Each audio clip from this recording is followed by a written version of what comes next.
Welcome to Rewatch. We're on episode 13 of season 2 of Dave Filoni's Clone Wars. This is called Voyage of Temptation. Ooh, sounds risque now that I think about it.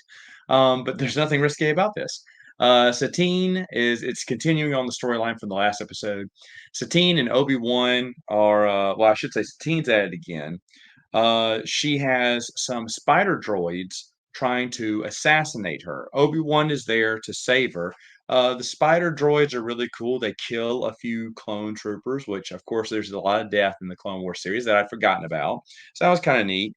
Um, and then it explores the background of Satine and Obi-Wan. Like Anakin's trying to make this connection, like he and Padme have that. Oh, Obi-Wan fell in love once. Oh, Obi-Wan almost left the Order for this woman.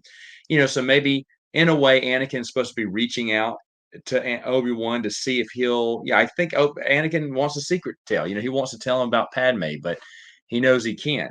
But at the same time, Obi-Wan says, "Now, my heart's toward the Jedi Order." Now we find out that's not the case because later on, when Satine, and this is the weird part, and this is at the very end, they find out who the traitor is. Obi-Wan discovers it. It's whoever the little baby spider droid doesn't react to. Like the spider droid wants to kill everyone, but the person who programmed him. And of course, he's moving him around the guests at this table, and he stops at one guy, and the spider droid will not attack him. He's very subtle toward him or whatever, passive. And so this guy turns out to be the traitor, holds Satine at gunpoint, I believe. And as he's trying to make his dramatic exit, Satine goes, "I always loved you, Obi-Wan," or whatnot. And Obi-Wan goes, "I would have left the order for you," or whatnot, if you'd have asked.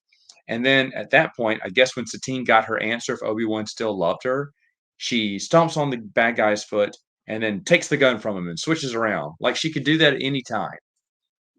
And she wasn't on death's door either. I mean, the guy was threatening to blow up the ship, but it just didn't seem like that big of a threat. Funny thing was, Anakin kills him with a lightsaber from behind.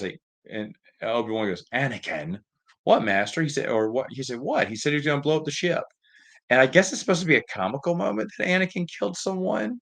I don't know. Like the whole ending, the as a show, as an episode goes, it was interesting, forbidden love. Oh, Anakin's experiencing it, but Obi-Wan almost tried this out.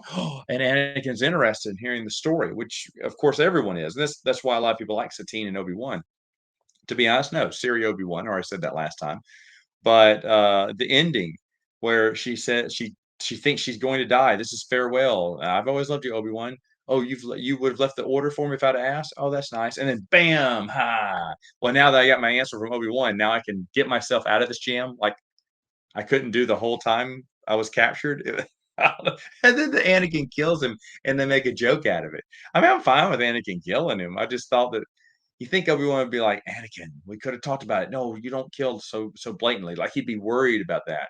But it's more like a joke. He's like, "Anakin." You could see the laugh track and it freeze frames and the credits start rolling. That'd be great. There'd been audience laughter, like some sitcom.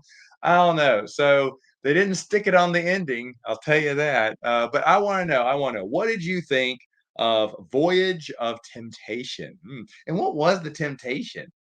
The temptation to fall in love with Satine? Is that what they're talking about? Is that the Voyage of Temptation? I don't know. It's a weird title. Anyway, I'll see you next time.